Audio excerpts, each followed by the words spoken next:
गांव के एक कोने में खपरैल की एक पुरानी सी झोपड़ी थी, जहां हर शाम एक बुजुर्ग व्यक्ति बैठा आसमान की ओर देखता रहता। उसका नाम था हरिदत्त। गांव में सब उसे हरिदत्त बाबा कहते थे। उसका चेहरा झुर्रियों से भरा, मगर आंखों में एक अलग चमक थी, उम्मीद की, इंतजार की।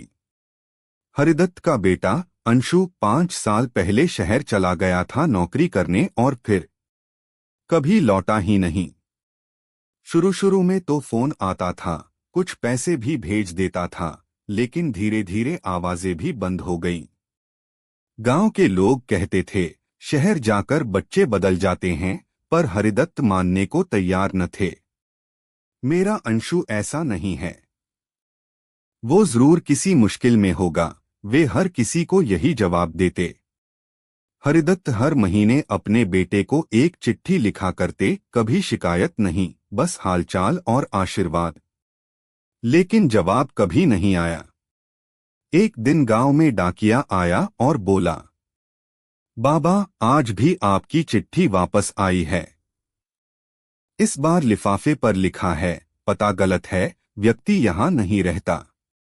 हरिदत्त का चेहरा एक पल के लिए सूना पड़ गया, मगर अगले ही पल बोले, कोई बात नहीं, अगली बार लिखूंगा, शायद इस बार पढ़े। और वे बैठ गए अपनी पुरानी लकड़ी की मेज पर नई चिट्ठी लिखने। शहर में दूसरी ओर अंशु एक बड़ी कंपनी में काम कर रहा था। आलीशान फ्लैट, चमकदार गाड़ी, ऑफिस में प्रतिष्ठा, सब कुछ था। लेकिन जब भी किसी बुजुर्ग को देखता, दिल कांप जाता।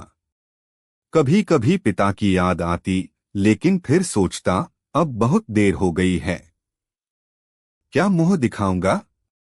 एक दिन उसे गांव से एक अजनबी नंबर से कॉल आया। क्या आप अंशु जी बोल रहे हैं?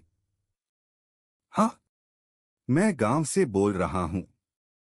हरिदत्त जी अब नहीं रहे। सुनते ही अंशु के हाथ से फोन गिर गया। नहीं, ऐसा नहीं हो सकता। उसकी आंखें भीग गईं। वो उसी दिन गांव पहुंचा। घर वैसा ही था। खपरैल, टूटी हुई खाट और एक लकड़ी की मेज। मेज पर एक चिट्ठी थी, उसे ही संबोधित। हरिदत्त की आखिरी चिट्ठी। प्रिय बेटे अंशु, मुझे नहीं पता यह चिट्ठी तुझे पहुंचेगी भी या नहीं, लेकिन अगर कभी लौटे तो जान ले, मैं तुझसे नाराज नहीं हूं। तेरे बिना मन बहुत खाली रहता है, मगर मैं खुश हूं कि तू जहां भी है, अच्छा कर रहा है। बुढ़ापा शायद तुझे बोझ न लगे, इसलिए तुझे बुलाना बंद कर दिया।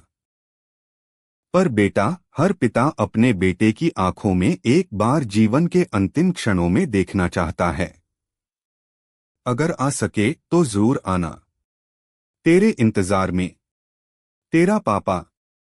चिट्ठी अंशु के हाथ से गिर गई और वो फूट फूट कर रो पड़ा। आज उसे अपनी कामयाबी, गाड़ी, बंगले सब बेमानी लगे, क्योंकि वह एक आवाज, एक पापा खो चुका था।